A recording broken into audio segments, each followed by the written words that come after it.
네, 정치권이 다시 한번 댓글 논란이 커지고 있습니다. 드루킹이라는 필명으로 활동해온 김모 씨와 김경수 의원의 관계가 쟁점으로 떠오르고 있습니다.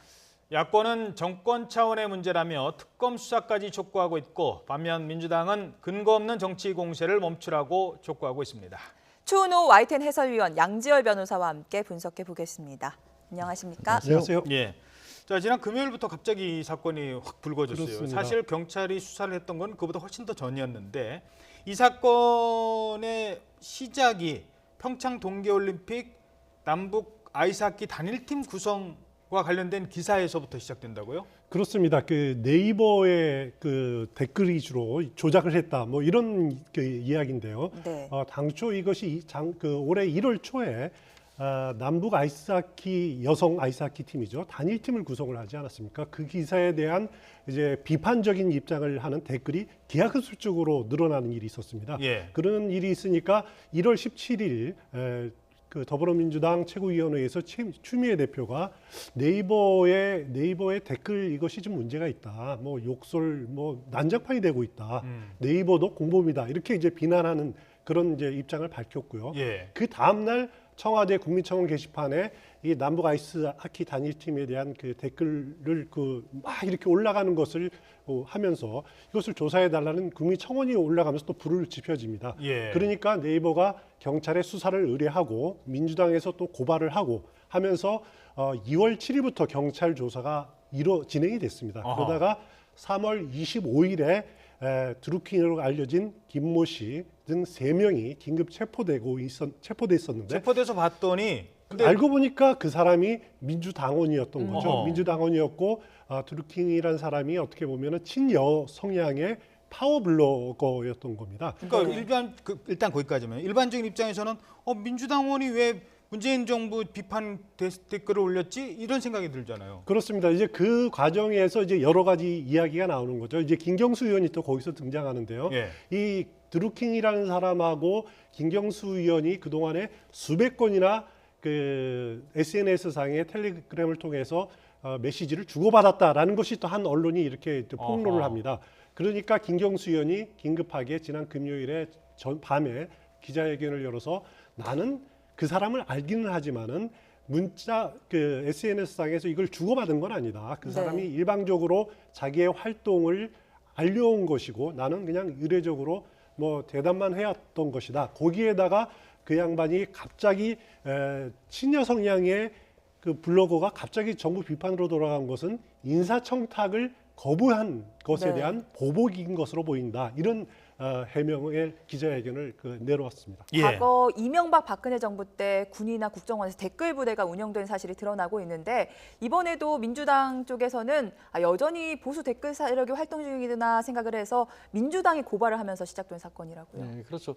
그래서 야권에서는 보수 야권에서는 아니 지난 정권의 문제점들을 그렇게 지적을 했는데 민주당에서 똑같은 일하고 있는 거 아니었냐라는 의혹을 대고 있는데, 네. 물론 이 부분은 수사를 진행을 해봐야 알겠습니다만 지금까지 드러난 표면적인 현상으로 봤었을 때는 그 어떤 군이나 사이버 국정원이 그치, 동원된 조직적으로 그런 하는 건. 조직적인 걸로 보이진 않은데, 다만 이 드루킹 이 인물이 일단 인터넷상에서는 나름 굉장히 지명도가 있는 화제의 인물이었던 것은 맞아 보입니다. 유명한 농객이었죠. 2010년대 초반까지는 주로 경제 전문가로서 활동을 하면서 주식시장 예측 같은 것들을 하고 그걸로 책자를 펴내기도 네. 했었고요. 네. 이외에도 어떤 정치 평론이라고 해야 될까요? 근데 분석이 나름 굉장히 좀 독특한 어떤 이론을 체계를 가지고 있는 것들이 좀 남아 있습니다. 지금 현재로는 본인의 어떤 운영하던 블로그는 내용에 볼 수 있는 글이 없는데, 안에 보면은 예를 들어서 이런 겁니다. 온라인 정치 시대가 와서 지금 오프라인에서 정치 활동하는 전혀 의미가 없다. 온라인으로 100% 모든 것들이 이루어지고 있다. 이런 식의 주장들을 펴고 있었고, 또 경제 공동화 모임이라는 모임이 있긴 했었습니다만 그 모임 내에 굉장히 이 드루킹을 또 많이 따르는 사람도 있었던 것도 사실입니다. 그러니까 그 모임을 자신을 따르는 사람들을 이용해서 분명히 어떤 댓글 내지는 여론과 관련해서 그 어떤 자기의 의견을 펴는 작업들을 했던 건 맞는데, 그 규모가 정말로 어느 정도인지 아니면 그게 실제로 민주당과 연결이 돼서 이루어진 일인지, 이런 부분들은 앞으로 수사를 해야겠죠. 이제 하나하나 좀 짚어보죠. 일단 드루킹이라는 이름이, 드루라는 게 게임에 나오는 종족의 이름이랍니다. 자기가 거기에 이제 킹이라는 뜻인 거예요. 그 의미는 없습니다. 그런데 이 드루킹이라는 인물이 했던 그 여론 조작 방법이 매크로라는 프로그램을 동원했다는데 이게 뭡니까? 그냥 우리 컴퓨터 같은 거 보면 일정한 똑같은 문자들을 그냥 복사해서 여러 번 갖다 붙이게 할 수 있는 거 있지 않습니까? 예. 아니면 또 거기에 프로그래밍에서 댓글이 올라오면 거기에 공감 버튼 같은 것들이 있는데 예. 그것들을 뭐 일초에 3-4번씩 계속해서 누를 수가 있는 거죠. 어. 지난번 아까 이제 평창 동계올림픽과 관련한 아이스하키 기사에 관해서는 한 600개 가량의 아이들을 동원을 해서 네. 거의 하룻밤 사이에 이 공감 좋아요를 한 4만 건을 누릅니다. 어. 그러니까 그렇게 많이 그럼 눌러지니까 누르면 어떻게 되는 거예요? 그 그게 바로 위로 올라갑니다. 댓글이 어. 많이 달린 기사로 해서 어. 올라갑니다. 댓글 많이 달린 기사 포털에서 뜨면 사람들도 많이 보게 되고 사람들도 이렇게 생각하나 보다. 그리고 그 밑에 댓글들이 이렇게 많이 달렸으니까 어. 아 여론이 이런 거구나라고 생각할 수 있다는 하게 거죠. 되는 건데 예. 알고 보니 뒤에서 누군가 그걸 조작을 만들어냈다라는 거죠. 했다는 거죠. 예. 네. 인터넷 카페도 만들고 또 출판사도 만들어서 계속 활동을 이어갔는데 이 출판사를 옆에서 지켜본 사람들은 책은 안 냈는데 마치 보이스피싱 조직처럼 밤까지 불이 켜져 있더라 이렇게 증언을 하고 있습니다. 주로 밤늦게 사람들이 오갔다라고 하죠. 그리고 파주라는 데가 생각해 보시면 저곳이 이렇게 시가지에 있지는 않지 않습니까? 네. 그러니까 뭐 직장 생활을 한다거나 그런 사람들 같은 경우에는 낮 시간대 이용할 수는 애초에 없는 구조인 거죠. 그리고 드루킹이 운영했던 회원제 모임의 방법 같은 걸 보면 내부에서도 자기 말에 철저하게 어떻게 보면 공감하는 사람들을 온라인상에서 가입을 시키고 그다음에 또 오프라인상에 저곳에 와서 확인 작업 같은 걸 거친 뒤에야 자신들만의 모임에 정상적으로 가입을 해서 활동할 수 있게끔 그렇게 약간 좀 폐쇄적인 조직 운영을 했다는 걸로 알려졌습니다. 예. 자, 이 댓글을 조작해서 조회수를 높이고 그래서 그게 마치 여론인 양 만드는 것 이거 자체가 지금 불법입니다. 그런데 이 불법을 저지른 사람들에게는 목적이 있습니다. 그러니까 그 불법을 저질러서 내가 어떤 정치적 목적 또는 누구에게 어떤 이익을 얻으려 하는 목적이 있겠죠. 일단 지난번에 국정원 댓글 같은 경우는 이 조직적으로 졌습니다. 위에서 명령을 내려서 명령에 따랐고 군과 또는 국정원 직원들이 와서 댓글이나 달고 있다가 결국 나라를 이 모양 이 꼴로 만들었다라고 해서 지금 조사받고 있습니다. 근데 이 댓글 이 사람 드루킹에 대해서는 더 이상 범죄가 잘했다 잘못했다 따질 필요가 없는데 그렇습니다. 또 이 사람을 조사를 해봤는데 이 사람이 방을 만들어 놨어요. 그러니까 채팅방을 만들어 놨는데 여기에 자주 등장하는 이름이 김경수 의원이 나왔다는 거 아니에요? 그렇습니다. 그리고 실제로 김경수 의원하고 이렇게 그 텔레그램을 통해서 수백 건을 김경수 의원의 표현님은 일방적으로 자신이 받았다라는 거고 일방적으로 문자를 보내왔다. 네, 일방적으로 자신의 활동 내역들을 보내왔고 자신 거기다 일일이 답변하지 않았고 그냥 의례적으로 그런 사람들이 온라인 상에서 활동하는 그런 활동가라고 자처하는 사람들이 상당히 많았답니다. 예. 그런 거기에 대한 의례적인 감사 인사를 보낸 것이다라고 이렇게 주장을 하고 있는데 그렇다고 김경수 의원이 그러면은 그 텔레그램은 그럼 공개를 할 수 있느냐라고 기자들이 물으니까 그것은 다 삭제해 버렸다 이렇게 지금 표현을 하고 있습니다. 여기서 이제 문제가 됐던 것이 드루킹이라는 사람이 김경수 의원에게 인사청탁을 했다라는 건데 그것이 이제 민주당에서는 오사카 청룡사 자리를 내놓아라 이렇게 요구를 한 것을 김경수 의원이 거절을 했다라는 거죠. 그래서 그 사이가 벌어지고 드루킹이 반정부 그런 기사를 댓글을 올리게 되는 계기가 됐다라고 자, 그러니까 이런 거예요. 그러니까 댓글 조작을 해놓고 거기서 그냥 끝냈으면 그 혼자 범죄 저질렀으니까 조사받으면 되죠. 그런데 이걸 김경수 의원한테 제가 이렇게 했어요라고 여러 차례 문자를 보냈답니다.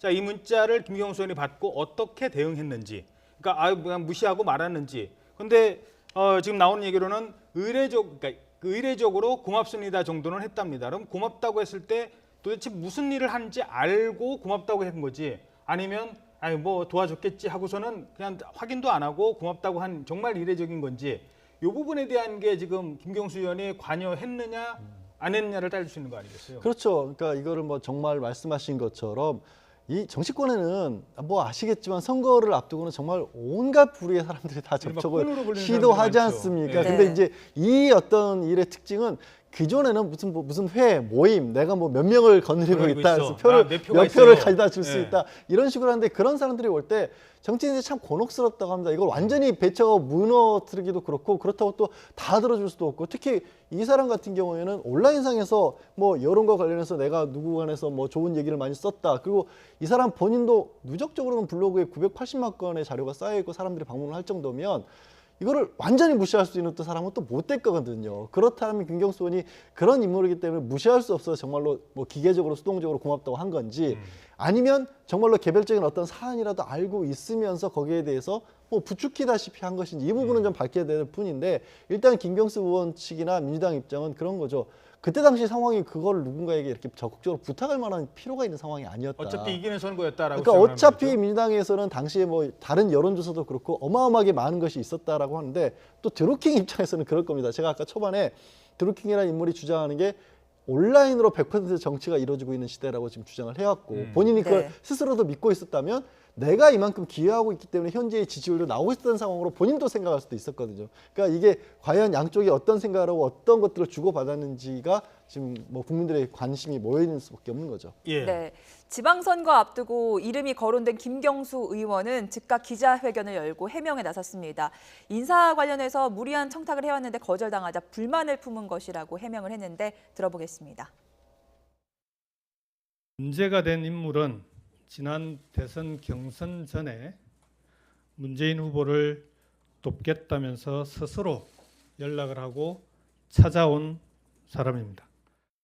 선거 때는 통상적으로 자주 있는 일입니다. 그 이후에 드루킹은 텔레그램으로 많은 연락을 보내왔습니다. 그런데 선거가 끝난 뒤 드루킹은 무리한 요구를 해왔습니다. 인사 관련 무리한 요구였고 청탁이 뜻대로 받아들여지지 않자 상당한 불만을 품은 것으로 보였습니다. 그렇게 끝난 일이었습니다. 네, 김경수 의원은 인사청탁에 대한 문제가 있었다라고 얘기를 했는데 민주당 관계자가 좀 더 자세히 정황을 밝혔습니다. 오사카 총영사 자리 아까 그 말씀을 하셨죠. 그렇습니다. 오사카 총영사 자리를 내놓아라. 뭐 그리고 이제 또 다른 한 건 더 있다 그러는데 그거 가지고는 청와대 행정관이다, 또 뭐 일본 대사다 여러 가지 말은 많습니다만 아직 네. 확인되지는 않습니다만은 그렇지만 이제 그 야당에서는 이렇게 봅니다. 기본적으로 김경수 의원하고 그리고 드루킹하고 수백 건이나 이렇게 그 메시지를 주고받았으면은 아주 긴밀한 관계가 아니냐. 긴밀한 관계 그리고 인사청탁할 정도까지 관계면 이건 대단한 관계 아니냐. 그렇기 때문에 이것은 어떻게 보면은 그 싹을 지금 잘라버리려고 하는 것이 아니냐. 빙산의 일각에 불과하다라고 보고 있는 것이 이 야당의 주장입니다. 거기다가 하나 더하면은 과연 그 여자 아이스하키 때 그때만 그 댓글 조작을 했겠느냐. 네. 대선 과정에서도 혹시 긴밀한 관계를 맺어오면서 여론 조작에 그 가담한 것 아니냐. 이런 두 가지 의혹을 크게 제기를 하고 있는데 그것 때문에 이제 여야 간에 첨예하게 공방이 벌어지고 있는 상황입니다. 예, 그럼 여기서 여야 의원들의 얘기를 들어보도록 하죠. 그 어떤 내용으로 그 자유한국당에서 공세를 취하고 있는지 일단 먼저 들어보도록 하겠습니다. 네, 자유한국당과 바른미래당의 이야기입니다. 정권 차원의 여론 조작과 국기문란 의혹이 제기되는 사건인 만큼 경우에 따라 특검을 추진하는 방안도 깊게 고려하고 있다는 점을 우선 말씀드립니다. 그리고 대통령 측근이기 때문에 권력의 심장부에 있는 사람입니다. 김경수 의원 수사에 본인이 스스로 협조를 해야 되고 이 특검이 진행될 수 있도록 민주당은 적극적으로 협력해야 될 것입니다. 네, 그러니까 지금 야당의 공격의 핵심은 그겁니다. 아까 말씀하신 것처럼 과연 그때만 그러니까 댓글을 달았느냐, 그보다 앞서서 알고 있었을 때 대선 때는 댓글을 달지 않았는지 조사를 해야 되는 거고, 김경수 의원이 이 사람이 무슨 짓을 하고 있는지 알고 있었는지, 그래서 감사하다는 인사말을 보냈는지 아니면 잘 몰랐는지 이 부분에 대해서는 분명히 조사를 해야 된다는 거 아니에요? 그렇습니다. 거기다가 그 야당에서는 의심을 품고 있는 게 경찰과 검찰에 대해서 불신을 좀 갖고 있는 것이 좀 보입니다. 예. 뭐냐면은 경찰이 수사를 하고 그리고 이제 구속을 한 이후로도 공개를 안 했었거든요. 언론을 통해서 한 보름 정도 지나서 공개되면서 이제 그 사건이 알려지게 된 거고요. 거기에 대한 이제 그 경찰이 그동안에 어떻게 보면은 그 증거를 인멸하는데 그런 시간을 준 것 아니냐라고 하는 그런 의구심을 품고 있는 것 같습니다. 그 검찰에 통보를 할 때 경찰이 김경수 의원 관련 내용을 통보하지 않았다는 얘기죠. 그렇습니다. 그런 것들도 야당에서 왜 김경수 의원의 관련성을 왜 검찰에 송치할 때도 이거를 알리지 않았느냐라고 하는 그런 의구심도 품고 있고요. 근데 이제 네. 검찰은 여기 대해서 혐의가 다 드러나지 않았기 때문에 통보할 그렇습니다. 단계가 아니었다. 통보할 단계가 아니었다라는 얘기고요. 거기다가 이제 야당이 하나 더 검찰에 대해서 의구심을 품고 있는 것이 과연 이제 댓글 사건에 대해서는 국정원 댓글이라든가 군 댓글 수사해가지고 나름대로 수사 역량이 다 갖춰 있지 않습니까? 금방 수사하면 끝날 상황입니다. 하지만은 윤석열 서울중앙지검장에 대한 불신감이 그 야당들은 갖고 있는 거죠. 그렇기 때문에 검찰도 믿을 수 없다라고 하는 그런 기본적인 생각들을 가지고 있는 것 같습니다. 그렇기 때문에 그래서 이 건을 특검으로 명명백하게 밝혀야 된다라고 특검이 주장을 지금 하고 있는 상황입니다. 네, 특검까지 이어질 것으로 보십니까? 지금 드러난 것만으로는 좀 부족해 보여요. 왜냐하면 다른 것보다 일단 의혹이 촉발된 계기가 말씀드린 평창 올림픽 건인데 이거는 도대체 왜 그러니까 좀 현재 문재인 정권에 대해서 정면으로 비판하는 국가적인 행사에 대해서 좋지 않은 얘기를 한 거 아니겠습니까? 그러면 이게 민주당의 김경수 의원하고 이것과 어떻게 연결이 되는지 본인들은 그게 뭐 보수단체에서 그런 것을 조작한다는 것을 보여주기 위해서 시험해 왔다고 하는데 그것도 앞뒤가 맞지가 않고요. 과연 정말로 어떤 일을 어떻게 했는지부터가 먼저 밝혀져야 될 것 같고 지금 경찰에서 그러니까 검찰 단계에서 이미 이 드루킹이라는 사람이 뭐 김경수 의원과 주고받았던 김경수 의원에게 보냈던 그 내용들을 어느 정도 확보를 했다라고 하지 않습니까? 네. 그 문자 메시지 내용들도 있기 때문에 과연 그거를 보고 나면 이 규모라든가 진짜 영향력이 있을 만한 일이었던가 이런 것들을 좀 짐작해 볼 수가 있을 것 같은데요. 지금 뭐 드루킹이라는 사람이 본인의 개인적인 방송이나 이런 데 나와서 했던 얘기 같은 걸 보면 일반인의 상식과는 좀 맞지 않는 그런 얘기들을 좀 많이 하거든요. 뭐 김경수 의원이 자신의 뜻에 맞지 않으면 뭐 표현을 옮기자면 날려버리겠다는 식의 표현. 지금 그 현재 정권의 핵심의 인사를 어떻게 인터넷 농객이 날려버리겠다는 표현을 썼는지부터가 저는 좀 이해가 안 가기도 하고 또 거기에 대해서 김경수 의원이 마치 오사카 영사 말씀 나온 것처럼 인사청탁을 들어줄 것처럼 얘기를 했는데 지금 뭐 얘기에 예전과는 다르게 얘기를 안 들어준다고 하지만 김경수 의원 입장에서는 갑작스럽게 이런 청탁을 하면 아니 그런 자리는 역량이 있는 사람이 가야 되는 게 맞습니다라고 당연한 또 원칙적인 해명을 했는데 그것에 대해서 또 말꼬리를 붙이고 나올 수도 있는 거거든요. 여러 가지 가능성이 널려 있는데 그런 걸로만 봤었을 때 좀 비상식적인 사람에 저는 좀 가깝지 않나라고 조심스럽게 추측을 해봅니다. 예. 자, 이번에는 여당의 대응을 좀 짚어보도록 하죠. 이렇게 야당에서 공세를 취해 가자 여당 의원도 한마디 합니다. 이게 우리가 왜 그랬겠느냐. 이거는 정치 공세다. 이런 얘기를 합니다. 네. 이철 의원이죠. 함께 들어보겠습니다. 위법이라고 자꾸 말씀하시는데 이 드루킹이라는 사람이 뭘 했다는 겁니까? 금년 1월에 정부를 비판하는 글을 올렸다는 거 아닙니까? 아니 정부를 비판하는 글을 우리가 왜 사주를 합니까? 그 앞뒤가 안 맞잖아요. 또 지난 대선 때 댓글 활동을 했다 치면 시민이 자유롭게 정치 활동하는 것에 시비 걸 수 없고요. 만약에 이때 저희가 만약에 사주했다면 만약에 그랬다면 그때 대선은 누가 봐도 결과가 뻔한데 저희가 왜 이걸 합니까? 아니 선거라는 게 좀 불리해야 이 수단 저 수단 다 쓰는 거지 많이 양보하면 누가 봐도 이기는 선거를 왜 이런 걸 합니까?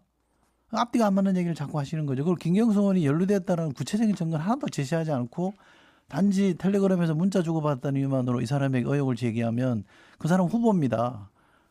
예? 경남지사장 후보로 나갈 사람이에요. 그 정치공사 아닙니까? 그렇게 하면 안 되죠.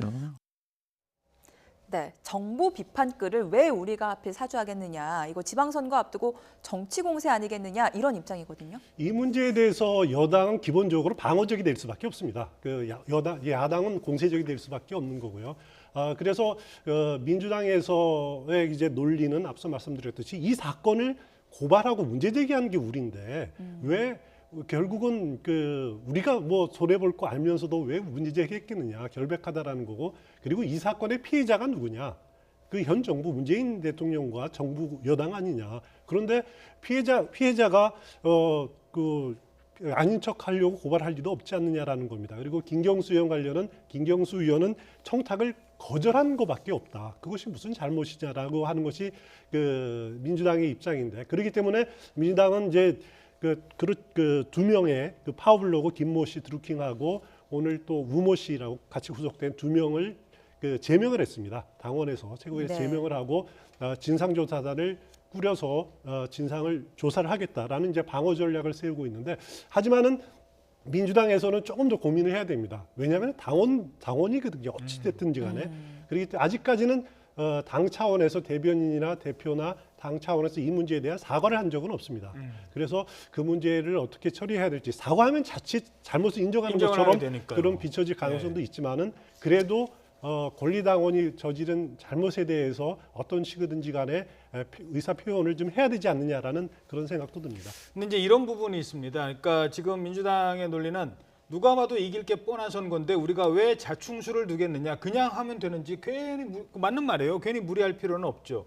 그러니까 이거는 사주의 측면입니다. 그러니까 민주당이 그 사람한테 시켰다. 이거는 그럴 가능성이 사실 많지는 않아요. 뭐 이길 선거 뭐하러 문제를 만들었겠습니까? 그런데 문제는 아까 말씀하신 것처럼 시키진 않았지만 이 사람이 정치권에 그런 사람들이 많다면서요. 뭐 내가 이렇게 했어요. 내가 댓글 이렇게 달아가지고 여론 이렇게 좋아갑니다. 그래가지고 그 관련된 링크까지 지금 뭐 보도에 의하면 링크까지 보냈다. 그럼 보냈을 때 김경수 의원이 이 사람이 한 짓을 알고 있었는지, 그 부분에 대한 내용이 가장 핵심인 거 아니겠습니까? 그러니까 최소한의 책임론이 거기서 나올 수도 있겠죠. 그러니까 이게 단순하게 그냥 아무 조치도 취하지 않은 것만으로도 문제가 될 수 있을 만한 수준의 내용이 들어있느냐라는 거죠. 그 내용이 보면 예를 들어서 정말 가정입니다만은 없는 기사를 만들어냈다거나, 뭐 예를 들어서 당시의 대선 과정에서 상대방 후보에 대해서는 비방 같은 것들을 많이 퍼뜨렸다거나, 이게 정치권에서 어떤 정치 도의에 봐서도 용납할 수 없는 문제들이 있는데, 그리고 그런 것들이 링크만 봐도 알 수 있는 상황인데, 네. 그거를 좀 만약에 지금 김경수 의원이 그냥 모른 척하고 넘어갔다거나, 아니면 그냥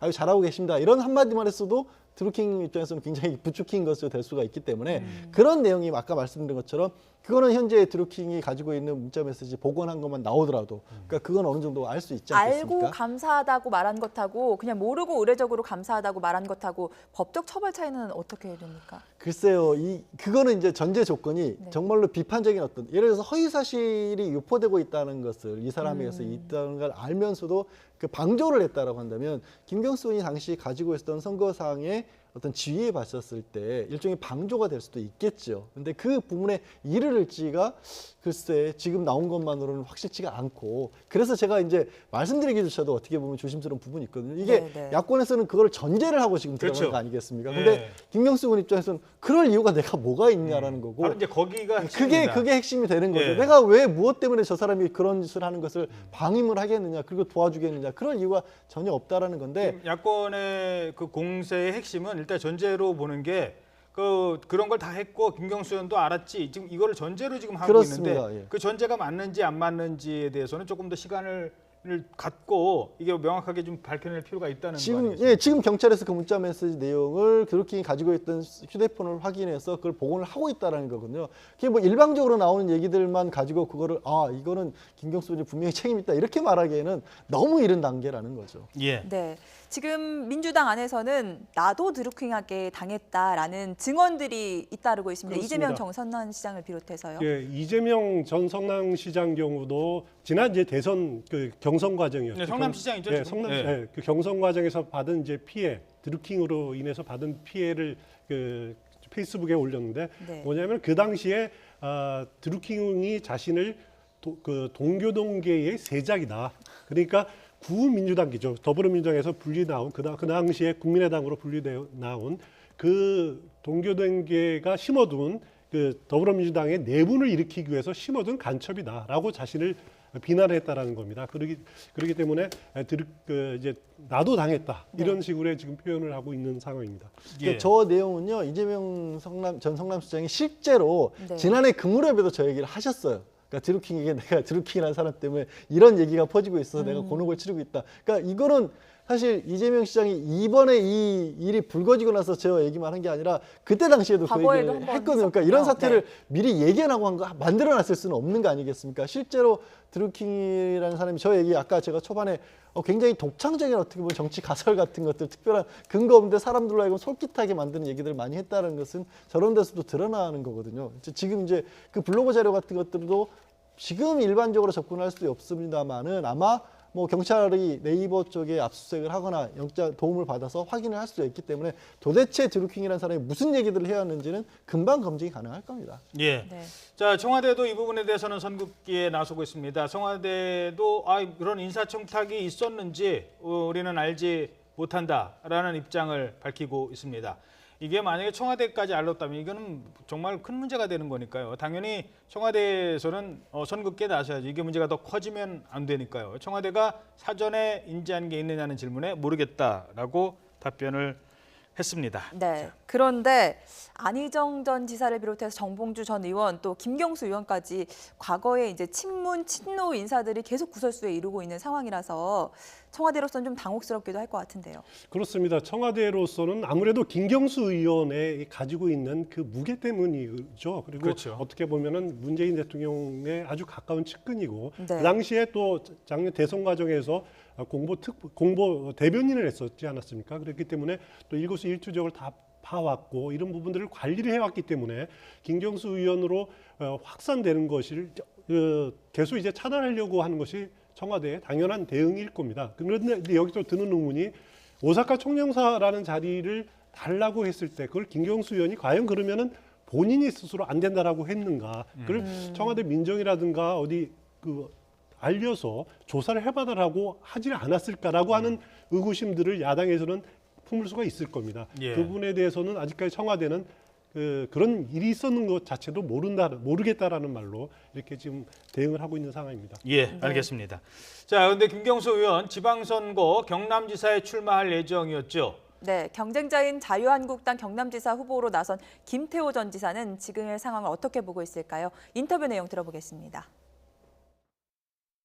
김경수 후보 그런 분은 아니라고 생각하는데 좀 더 지켜봐야 될 것 같고 안타까운 마음입니다. 네. 다만 더불어민주당 당원들에 의해서 이런 조작 사건이 이루어졌다는 것은 사실 같아요. 예. 그래서 정말 자유민주주의 국가에서 이런 일이 벌어졌다는 게 참으로 저도 충격적으로 지금 받아들이고 있고 사실과 진실이 잘 밝혀져서 국민들에게 좀 시원하게 명명백백하게 밝혀지기를 바라고 있습니다. 지금 김경수 의원은 경남지사 출마를 선언은 아직 안 했죠? 그렇습니다. 아직 공식 선언은 안 하고 좀 미루고 있는 상황인데요. 네. 어차피 이 문제가 이제 그 지방선거 과정에서 단순하게 경남지사뿐만 아니라 6.13 지방선거 자체에서 굉장한 전국의 핵으로 등장할 가능성이 상당히 높아 보입니다. 예. 왜냐하면은 그동안의 자유한국당, 특히 자유한국당 경우에는 이번 지방선거에서 심판론이라는 그런 공세적인 전략을 쓰기가 참 어려웠거든요.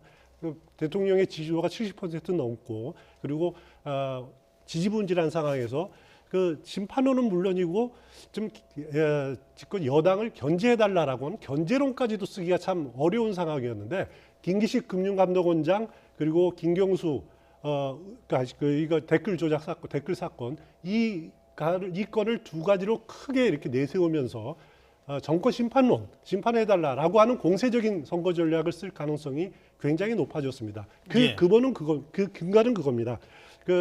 지난 정부의 댓글 조작이라든가 아니면은 적폐 청산한다고 이런 많은 수사들 진행해 왔는데 그러면은 당신들은 뭐가 다르냐? 당신들도 마찬가지 아니냐라는 그런 논리로 보수층을 결집시킬 수 있는 훌륭한 카드라고 이렇게 판단할 가능성이 자유한국당으로서는 충분히 있는 거죠. 그렇죠. 근데 이제 그 지난번 댓글 사건은 정말 이거는 공무원들이 그것도 군인들이 국정원 직원들이 조직적으로 나선 거고 이거는 정말 제 표현은 좀 죄송합니다만 뭐 미꾸라지 같은 그런 행동이잖아요. 그런데 그 미꾸라지 같은 행동을 했어도 그걸 알았는지 그러니까 알면서도 고맙습니다라는 이례적인 답변을 줬다는 거는 공범이 될 수도 있는 부분이 있기 때문에 그 부분에 대한 이 지금 판단을 그러니까 검찰 수사가 먼저 제대로 이루어져야 될 것 같습니다. 네. 서울시장 선거에서도 이번 민주당 댓글 사건이 쟁점으로 떠오른 듯합니다. 특히 안철수 바른미래당 예비 후보는 지난 대선이 적폐 교체였다고 얘기하기를 했습니다. 직접 들어보겠습니다. 뭐 개인이 아니라 범죄 조직이네요. 네, 아지트로 쓰였던 것 같습니다. 이번에 드러난 것은 수많은 여론 조작, 선거 부정의 중범죄의 아주 일부 빙산의 일각일 수 있습니다. 잇따라 국민께 충격을 주고 있는 기득권 양당의 댓글 공작 행위는 구태 정치가 범죄를 불사하면서까지 얼마나 진영의 이익을 위해 존재했는지, 민의를 어떻게 여기는지를 여실하게 보여주고 있습니다. 기득권 양당 모두 적폐였고 작년 정권 교체는 적폐 교체였다는 국민들의 비판에 할 말이 없게 됐습니다. 네, 지난해 정권 교체가 결국 한국당에서 이 민주당으로 적폐 교체였다라는 주장을 펴고 있는데요. 그 안철수 지금 이제 서울시장 예비 후보죠. 예비 후보는 사실 지난 대선 과정에서 가장 공격을 많이 받았다는 곤란했던 표현이 MB 아바타냐라는 표현 아닙니까? 사실 드루킹도 MB 아바타라는 말을 직접적으로 표현을 하지 않았습니다만 2012년부터 안철수는 이명박 전 대통령의 부활이다 이런 표현을 썼거든요. 그것이 이제 변형돼서 아바타라는 표현도 나왔는데 자신은 그 드루킹의 피해자라는 생각들을 아마 하고 있는 것 같고요. 그리고 어제는 그 드루킹이 운영했던 누름나무 출판사 그 현장에서 지금 저 인터뷰가 거기서 딱 벌어진 그곳에서 한 건데 얘기죠. 안철수 그 전 대표의 표현을 보면은 여러 아지트 중에 하나일 것이다. 빙산의 일각일 것이다라는 지금 공세를 계속 펴고 있는 겁니다. 그리고 적폐의 교체다. 거기서 옮겨간 거다. 뭐가 다르냐라는 그런 논리를 펴고 있는 거거든요. 그러니까 지금 어차피 진상규명까지는 시간이 걸립니다. 그 야당이 주장하는 대로 특검이 이루어진다면 한참 시간이 걸릴 거고요. 지금 선거 전략으로서는 똑같은 것 아니냐. 너나 나는 여야 똑같은 것 아니냐라는 주장이 안철수 전 대표로서는 아주 효율적인 공세 그 부분이거든요. 이게 선거를 앞둔 시점과 선거를 앞두지 않은 시점과 정치적인 쟁점 이렇게 뭔가 의혹 제기하는 거는요 정말 다릅니다. 야당에서 뭐 선거 끝난 다음에 아니면 말고식으로 계속 나올 수도 있는 거 아니겠습니까? 그렇죠. 근데 이제 안철수 지금 현재로서는 이제 예비 후보시잖아요. 바른미래당에서는 인재영입 위원장도 맡고 있고. 근데 지금 추은호 의원께 지적하신 것처럼 드루킹 때문에 개인적으로 어찌 보면 가장 큰 피해를 본 분이 또 안철수 지금 예비 후보란 말이에요. 그 얘기가 정말 인터넷상에서 떠들고 있으면 어떻게 보면 묻혀버릴 수 있었던 얘기였는데 그거를 또 표면에 끄집어내신 분이 본인이었단 말이에요. 네. 그 본인이 그걸 끄집어내는 바람에 사실 별로 이익을 보지 못했던 건데 저는 한편으로는 안철수 지금 위원장 입장에서 그런 어떤 과거 때문에라도 저렇게 좀 크게 들고 나오시는 것도 이해는 가는데 한편으로 안철수 위원장이 저 드루킹이라는 인물을 저렇게까지 들고 나오면서 그 사람의 위상을 이만큼 또 높이는 게 되거든요. 전 대선 후보였고 지금 서울시장 예비 후보가 저렇게 큰 인물로 키워주는 어떤 그런 구도가 만들어졌는데 문제는 만약에 이 검찰 수사 제가 말씀드린 것처럼 초반에 그 메시지 내용들이 어떤 것인지 밝혀졌을 때 이 사람이 정말로 그런 정말 어마어마한 어떤 범죄를 저지른 사람으로 나오면 상관이 없는데 그게 아닌 별거 아닌 내용으로 나와버리면 또 안철수 예비 후보는 또 손해를 볼 수가 있거든요. 알겠습니다. 그런 점들도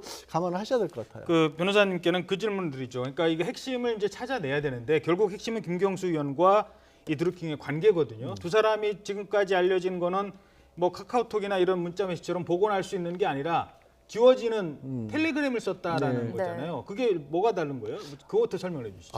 그때 한 번 몇 해 전이었죠. 그 카카오라고 우리 국민들이 많이 사용하는 메신저 서비스가 한번 그 내용이 실질적으로 수사기관에 다 이렇게 넘어갔죠. 네. 실시간이나 마찬가지. 실시간은 아니었으면 그대로 들여다본다는 식의 어떤 인식이 퍼지면서 상당히 많은 사람들이 당시 사이버 망명이라는 얘기까지 했습니다. 이 텔레그램을 러시아에 있는 한 IT 업체가 만들었고 전 세계에서 보안이 가장 강한 메신저 서비스 중에 하나다. 그리고 이게 서버가 해외에 있기 때문에 우리 수사기관은 들여다볼 수도 없는 것이다라고 해서 텔레그램으로 많은 사람들이 야 괜히 찜찜하다. 내 거 누가 또 들여다보면 어떻게 하는지 이주를 했고 그 이후로도 사실 정치권이나 그리고 제가 알기로도 뭐 좀 민감한 일을 하신다고 하는 분들은 아직도 저 텔레그램을 많이 쓰시거든요. 그러니까 상례화돼 있고 뭐 언론사에 계신 분들도 저는 많이 안희정 전 지사 때도 저 안전 지사 같은 경우도 텔레그램이 그러니까 지금도 저 텔레그램하고 또 몇 개 있습니다. 저런 식의 어떤 문자 서비스들이 네. 특정 어떤 그 스마트폰 제품들 중에서도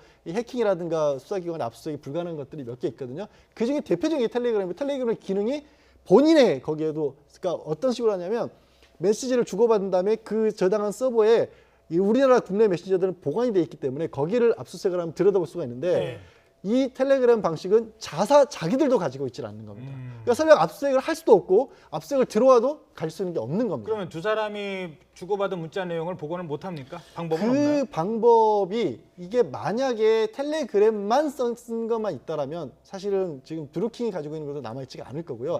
다만 이 방식 자체가 굉장히 많은 양을 축적을 해서 그걸 텔레그램을 통해서 전달했기 때문에 그 축적하는 과정에서 뭐 기사 링크를 만들거나 아니면 메모장 같은 거 옮겨놨다거나 그런 것들은 가지고 있겠죠. 게다가 내가 보낸 문자를 내가 지우면은 상대방의 화면 속에서도 내가 보낸 문자가 지워진다고 그 하더라고요. 방식이 말씀드린 것처럼 서버 자체에서 지워버리기 때문에 그런 네. 겁니다. 남아있지가 아예 않는 거예요. 그거는 기술적으로 복원이 불가능한 방식으로 돼 있기 때문에 이제 말씀드린 것처럼 전 세계에서 그런 면에서 인기를 끌고 있는 어떤 서비스입니다. 예. 그럼 뭐 앞으로 이게 뭐 좋은 그러니까 양날의 그 검의 양날 같은 측면이 뭐냐면요. 그러니까 누군가가 나를 들여다본다 이게 참 기분 나쁜 거죠. 그렇습니다. 사찰을 당한다든가 이런 측면은 있지만 범죄 조직에 또 악용될 수 있는 이런 측면도 좀 있는 것 같아요. 그런 측면도 충분히 있어 보이죠. 있어 보이지만 그래도 개인정보에 대한 또 통신 보호에 대한 그런 그 생각들이 아주 굉장히 지금 강조되고 있는 측면이기 때문에 굳이 그 서비스를 막을 필요는 없는 것 같고요.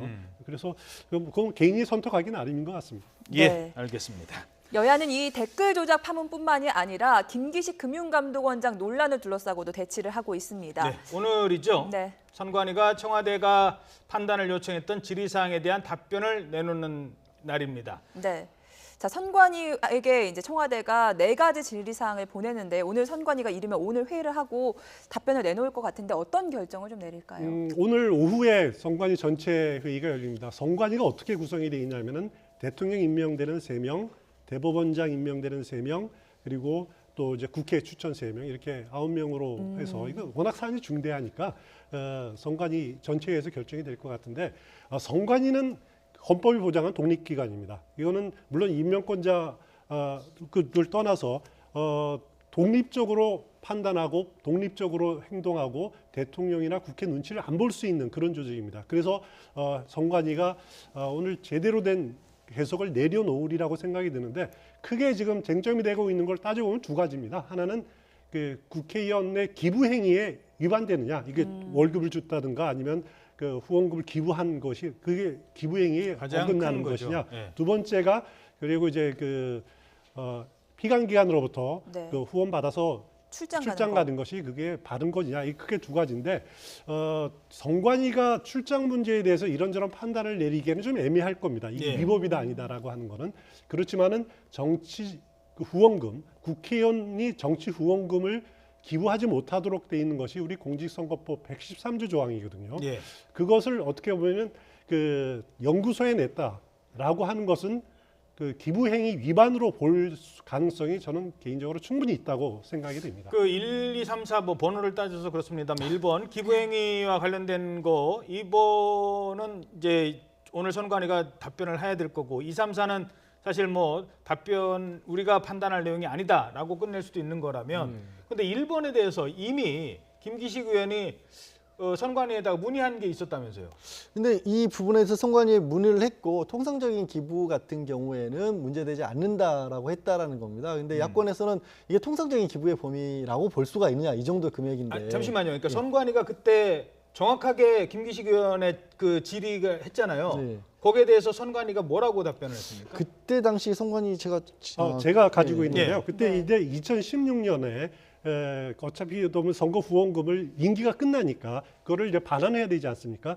그때 이제 선관위에다 어떻게 물어본 그 이제 질의에 대해서 선관위 답변은 정치 자금으로 회비 납부는 무방하지만은 그 범위를 벗어난 특별 회비 명목으로 금품을 제공하는 것은 113조 위반으로 볼 수가 있다. 이제 그게 자유한국당의 주장입니다. 그러니까 김기식 의원이 이게 했어요. 그 물어봤는데 김기식 의원이 첫 번째 주장은 선관위에서 물어봤는데 별 문제 없다고 그랬어요. 그래서 한 겁니다라고 주장을 했어요. 그런데 자유한국당이 무슨 소리냐? 우리가 다시 한번 그때 자료를 찾아봤더니 종전의 범위를 벗어난 것은 하면 안 된다라고 했지 않았느냐라고 하니까 김기식 의원은 나는 출마하지 않으니까 해당되지 않는다라고 자의적 판단을 했다는 게 이제 그런데 그 공직선거법 113조에는 국회의원 그리고 출마하고자 하는 자는 기부해서는 안 된다라고 돼 있습니다. 예. 그 임기가 남아있기 때문에 국회의원의 기부 금지 조항에 해당이 될 수 있다라고 보는 거죠. 출마 예정자뿐만 아니라 출마 여부와 상관없이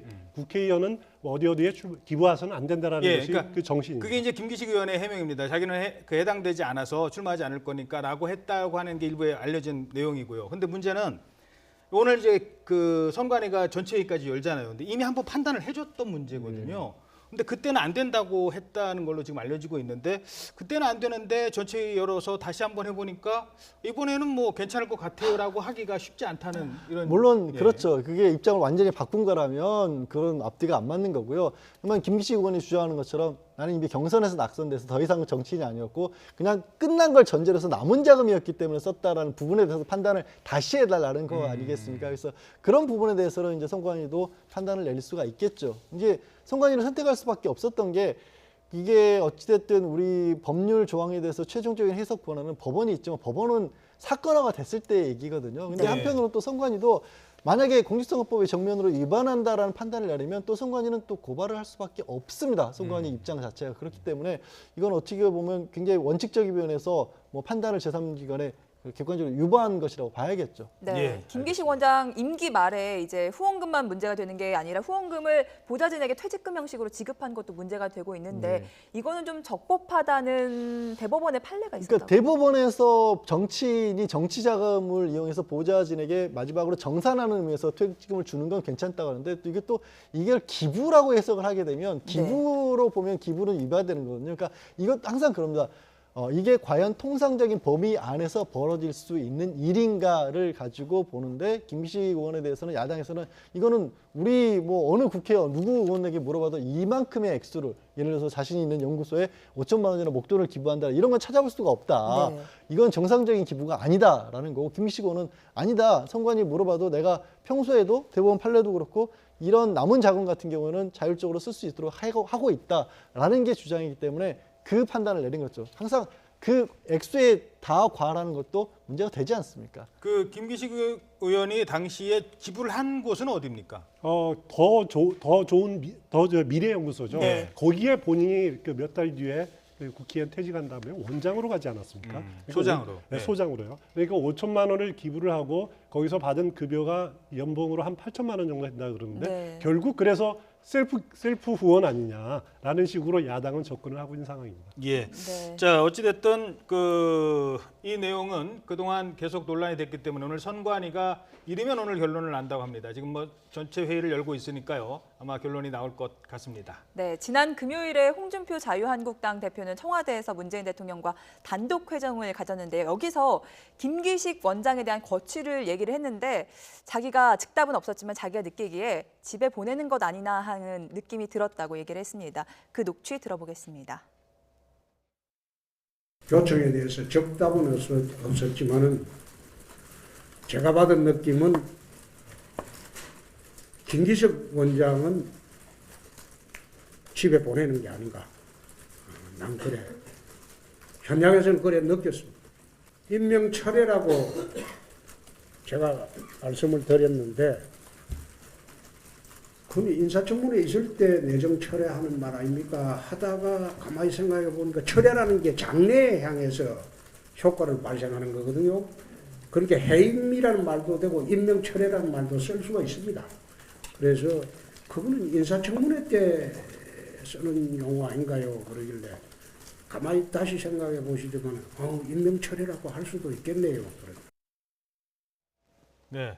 조금 뭐 홍준표 대표가 이제 그 문재인 대통령을 만난 뒤에 본인의 생각과 느낌을 같이 넣어서 네. 이렇게 얘기한 걸 수도 있겠습니다만 어찌됐든 그 자리에서 홍 대표의 얘기에 의하면 뭐 그럴 것 같다라고 지금 여론을 그쪽으로 얘기를 하는 것 같아요. 그렇습니다. 본인의 생각을. 예, 홍준표 대표가 끝나고 나서 청와대 회동 끝나고 나서 뭐 이런 식으로 표현했는데 뭐 여러 가지 근거가 있을 겁니다. 홍준표 그 여론이 벌써 많이 돌아갔다라는 부분들이 아마 가장 큰 요인일 것 같고요.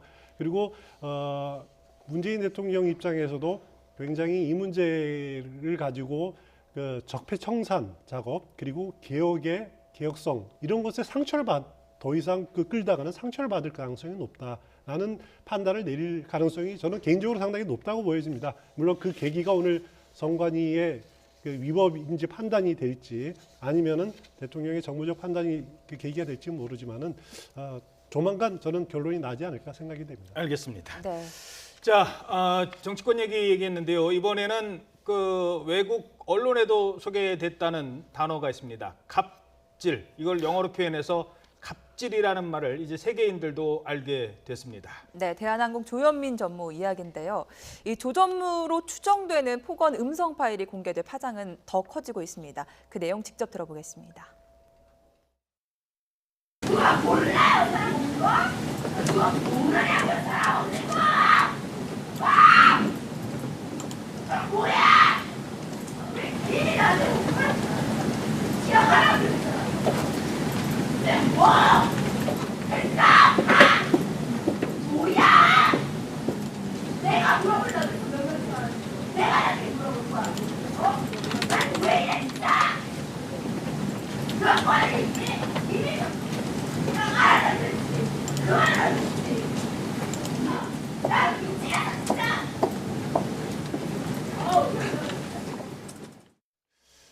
네, 지금 들으신 이 소리는 이 술집에서 술에 취한 사람의 뭐 얘기가 아닙니다. 사무실에서 누군가가 저런 소리를 질렀다고 합니다. 마치 일부분에서는요. 제가 이런 표현 써서 죄송합니다. 하지만 그런 생각이 드네요. 사람 목소리 같지 않습니다. 자, 이런 정도의 일이 벌어졌다고 하니까 대한항공 측의 해명도 말씀드려야겠죠. 대한항공 측에서는 저게 조현민 전무의 목소리인지 확인이 되지 않는다. 네. 이런 얘기를 했습니다. 그러면서 지금 논란이 계속되고 있습니다. 이 목소리를 공개한 사람은 누구일까요? 앞서 전해드린 것처럼 오마이뉴스라는 매체에 이 목소리를 녹음해 두었다가 공개를 했습니다. 근데 아니다라는 얘기가 나오니까 그 제보자가 자신의 신분증까지 사진을 찍어서 보내줍니다. 물론 이름은 가렸겠죠. 또 어떤 나중에 봉변을 당할 수도 모르니까요. 자기 이름은 가렸고 공개를 합니다. 이 목소리의 일부분만 들어본 사람이라면 대한항공 직원들은 다 안다. 이 목소리가 누구 목소리인지라고 얘기를 하고 있습니다.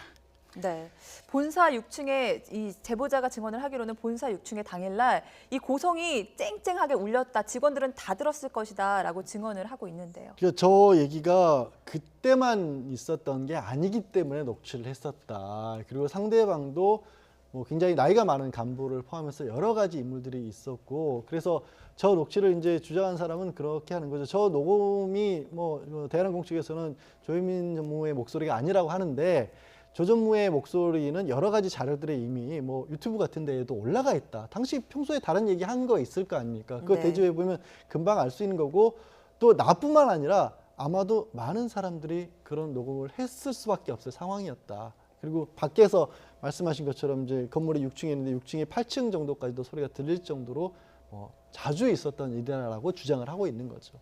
예. 근데 이게 무려 1시간 동안 세워놓고 저런 얘기를 했다라고 이제 주장을 하고 있습니다. 이 목소리를 녹음한 사람은. 그렇습니다.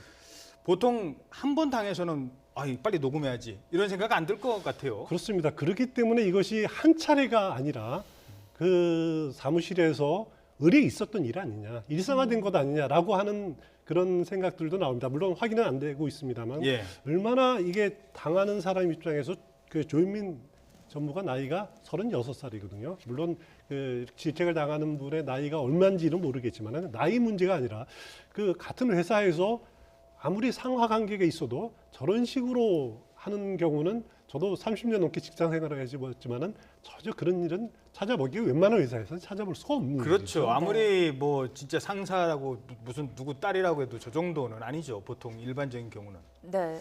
또 이제 대한항공의 이름 앞에 대한이라는 글자가 붙어 있지 않습니까? 그래서 저도 어렸을 때 공기업인가 보다 이렇게 생각을 했었는데 지금 국민청원 게시판에 아예 한진항공으로 바꾸자고 해라 뭐 이런 청원들이 잇따르고 있다고요. 그러니까 저게 이제 말씀하신 것처럼 현재에 나온 어떤 그 폭행이라고 그 폭언이라고 이런 부분과 관련해서도 여러 가지 얘기가 쏟아져 나오고 있고요. 네. 또 그러다 보니까 이제 제 언니인 조현아 전 부사장 같은 경우에는 나중에 이제 무죄 선고를 받긴 했지만 결국 또 옥고도 치르지 않았습니까? 그런 사례가 있고 그밖에 정말 뭐 너무 많은 얘기들이 지금 떠돌고 있거든요. 방송에서 일일이 제가 뭐 말씀드릴 필요는 못 느낍니다만 그러다 보니까 청와대 지금 국민청원에서도 야 이런 정도의 문제를 일으키고 이게 처음에 이제 소개를 하신 것처럼 외신에까지 보도가 되지 않았습니까? 예. 저 목소리를 만약에요.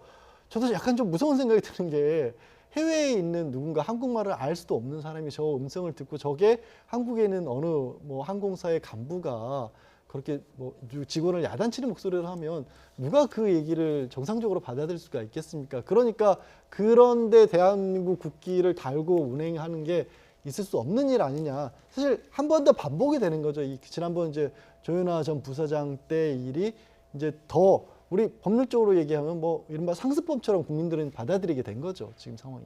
예. 자, 그 대한항공 직원의 입장에서 생각을 해도요. 이번 사건을 그동안 계속 뭐 어디 가서 하소연하겠습니까? 뭐 얘기도 못 하고 있다가 차라리 이참에 회사를 위해서라도 이 오너 일가의 이런 행태는 좀 바로 잡아야 된다라고 생각하는 분들도 많을 것 같습니다. 뉴욕타임즈에 다시 한번 좀 그 그래픽으로 보여드리죠. 이 외국인들한테 이렇게 소개가 됐답니다. 네. 재벌이라는 단어는 이미 있어요. 재벌이라고 아예 우리 표현 우리 발음 그대로 써 있습니다. 그런데 갑질이라는 단어도 그대로 나오고 있습니다. 한국어 표현이 그대로 나와 있는데 과거 영주처럼 임원들이 부하 직원이나 하도급업자를 다루는 행위라고 설명을 했습니다. 네, 국제적 망신이 따로 없는데 이제 조 전무 같은 경우는 해외 휴가를 떠났다가 해시태그까지 SNS에 남기지 않았습니까? 네, 나를 찾지 마, 뭐 샵 해시태그 이렇게 했었는데 부랴부랴 귀국을 했어요. 아무래도 여론을 좀 의식한 것 같지 않습니까? 그 사태가 이 정도까지 되리라고는 생각을 못했던 것 같습니다. 그리고 실제 이제 촉발됐던 그 물컵 논란 같은 경우에는 그 정도로 큰 처음에 알려진 것처럼 큰 상황 뭐 상대방에서 직접적으로 던졌다거나 이런 것들은 아니었던 걸로 보이거든요. 근데 네. 문제는 그 이후에 새로운 얘기들이 계속해서 나오고 있고 또 말씀하신 것처럼 국민들이 받아보기에는 우리는 이렇게 큰 일로 받아들이고 있는데 당사자는 아무 일도 아닌 것처럼 그냥 휴가를 가버려. 뭐 그게 미리 정해져 있었던 건 아니 갑작스럽게 간 네. 것처럼 간 것이든 또 해시태그라고 이제 그 사람이 그 심경 같은 걸 주로 쓰지 않습니까? 네, 근데 네. 심경 같은데 남 몰라 하는 듯이 그렇게 해시태그를 남겼다는 부분이 사실 이 더 공분을 사건을 샀잖아요. 더 공분을 사게 만들어 버린 거죠. 그래서 이것이 쉽게 끝나지 않고 있는 거고 뭐 그 어떤 과거의 행적이나 이런 부분들까지 국민들이 자꾸만 의혹을 제기하는 상황이라서 대한항공 측에서 조금 더 진정성이 느껴지는 어떤 사과를 빨리 내놓고 조치를 취하지 않으면 어디까지 가야 할지 정말 걱정스러운 상황입니다. 예. 네. 아니 이게 한두 사람의 당연히 이런 내용을 일탈이라고 봐야 되는 건지 그렇지 않은 건지는 이제부터 좀 더 따져봐야 될 것 같습니다. 아니, 저런 사람이 있다고 쳐요. 뭐 그냥 그것까지 문제를 삼는다기보다는 저런 사람이 지금 세상을 향해서 떵떵거리고 사는 세상이 사람들이 싫은 겁니다. 그 부분을 좀 얘기를 좀 해봐야 될 것 같아요. 뭐가 무슨 힘 갖고 저렇게 큰 소리 치고 난리를 칩니까? 내가 지분 있고 내 이 회사를 움직일 수 있다라는 것 때문에 그러는 거잖아요. 그렇죠. 내가 이 회사의 사장이라는 거. 그런데 진짜 사장인지를 따져보자는 거죠. 지분 몇 % 갖고 좀 저런 행동하는 거죠. 그 구조를 빨리 바꾸지 않는 이상 제2의 조현아, 제3의 조현민, 남동생 누굽니까? 그거 다 나오는 거 아니겠습니까? 그러니까 말씀하신 것처럼 우리 국민들이 많은 어떤 분노라는 걸 느낄 수 있는 게 그런 겁니다. 지적하신 것처럼 우리 대한민국의 재벌이라고 하는 이른바 불리는 구조가 정상적인 공개된 기업이 투명하게 공개된 상태에서 오너로서 내지는 전문 경영인으로서 역할을 해가면서 그만큼의 어떤 수익을 가져가고 그만큼의 회사에 대한 지배력을 가지고 있는 것이냐 아니면 단순히 2세, 3세라는 이유만으로 본인이 해서는 안 될 일, 본인의 역량을 넘어서는 일들을 맡고 있는 것이냐. 조현민 전무 같은 경우도 29살에 임원이 됐지 않습니까? 예. 29살에 임원이 됐고 지금도 30대 중반인데 예. 그런데 주변 사람들이 저렇게 직원들이 회사 안에서 시달림을 당할 정도의 일을 겪어가면서 그런데도 중책을 맡겨야 될 이유가 뭐가 있느냐. 더 나아가서는 그러면 이건 조현민 전무를 떠나서 전체 어떻게 보면 대한민국의 어떤 경제 구조를 봤을 때 그런 사람들이 중요한 자리를 차지하고 있는 재계의 중요한 자리를 차지하고 있다면 대한민국의 경제의 앞으로는 미래는 뭐가 될 것이냐. 실제로 이런 겁니다. 그런 사람들이 자리를 차지하고 있기 때문에 기업들에서 나오는 행태들이 어떤 겁니까? 이 일감 몰아주기 같은 것들, 쉬운 방법으로 일하는 것들, 대기업이 가지고 있는 힘을 이용해서 하도급 업체들의 어떻게 보면 폭리를 취해가면서 기업을 운영하는 것들, 그다음에 사업을 어떻게 보면 어떤 미래의 비전을 가지고 추진하는 사업보다는 기존에 있는 기득권들을 유지하기 위한 어떤 사업들을 끊임없이 하고 누가 앉아도 그 자리에 있으면 그냥 그 역할을 할 수 있는 일들을 맡아가고 있거든요. 그런 구조를 만들어가고 있거든요. 그러니까 국민들이 받아봤을 때는 이 기업이라고 하는 것이 사회적 책임이라는 것은 오간데도 없고 자신들만의 이익을 위해서 나가는 이 집단으로 변질되고 있고 걸핏하면 그것이 어떤 권력과도 결탁이 돼서 부정적인 부패로만 뉴스에 오르락내리락 하니까 그 와중에 저런 이제 갑질이라고 하는 것까지 터지다 보니까 공분이 다 한 것으로 쏠리는 거겠죠. 예, 네. 알겠습니다. 자, 마지막 주제로 좀 넘어가 보도록 하겠습니다. 오늘이 세월호 참사가 일어난 지 4주기가 되는 해입니다. 4년이라는 시간이 흘렀지만 그 아픔은 여전히 현재 진행형이라고 할 수가 있을 텐데요. 진상규명이 완벽히 이루어지지 않았다는 비판이 더 많은 것 같습니다. 그렇습니다. 그래서 지금 이제 제2기 세월호 특조위가 발족이 사실상 됐습니다. 그래서 네. 이제 명명백백하게 그 진상이 밝혀지길 바라는데 지금까지 이렇게 그 재판 과정을 보면은 당시에 선장이라든가 아니면은 당시의 승무원들 그리고 선사 관계자들에 대한 사법 처리 재판은 다 끝났습니다. 대부분 마무리됐는데 아직까지 미진한 것은 그 구조 책임자들, 해경 물론 한 명 현장 수습 그 책임자가 한 명 이제 재판에서 네. 유죄 판결 징역형을 받기도 했습니다만은 그렇지만 아직도 그 정부 그리고 그 재난에 책임이 있는 정부 관계자에 대한 그 책임 규명이 명확하게 이루어지지 않았다라는 한계가 아직까지 있습니다. 그런 부분에 대한 진상 규명이 앞으로 계속 진행이 될 것으로 기대를 해봅니다. 예. 지금 책임 규명 이 부분에 대해서 지금 조사위 활동은 더 이상 뭐 없는 겁니까? 계속 진행이 돼 가고 있나요? 어떻게 돼 가고 있습니까? 특조위 2기가 이제 시작을 했고요. 특조위 2기의 차이점은 사실 특조위 1기가 제대로 활동을 못했다라는 부분이 이제 그 당시에 청와대 관계자들이라든가 해수부에서 책임지는 사람들이 경찰에 기소까지 되지 않았습니까? 예. 세월호 특조위를 조직적으로 방해를 했고 예산이나 인력을 지원하지 않으면서 정해진 기한 1년이라는 기한을 넘기는 데만 급급했다는 것이 드러났기 때문에 그것까지를 포함해서 세월호 특조위 2기가 출범을 했고 세월호 특조위 2기는 이제 특검에 대한 추천권까지 가지고 있어서 과거에 초반에 한참 문제가 됐던 수사권이나 기소권에 대한 어떤 갈증 같은 것도 어느 정도 해결이 된 상황이거든요. 예. 그래서 말씀하신 것처럼 세월호 자체의 문제에 더해서 왜 세월호를 그렇게까지밖에 세월호 사건을 다루지 못했는가에 관한 문제까지도 같이 들여다봐야 되는 시점에 이르는 거죠. 예, 네. 알겠습니다. 4년이나 흘렀지만 아직까지 가족의 품으로 돌아오지 못한 미수습자가 5명이라고 합니다. 여기까지 이야기 나눠보겠습니다. 추은호 YTN 해설위원 양지열 변호사였습니다. 감사합니다. 고맙습니다.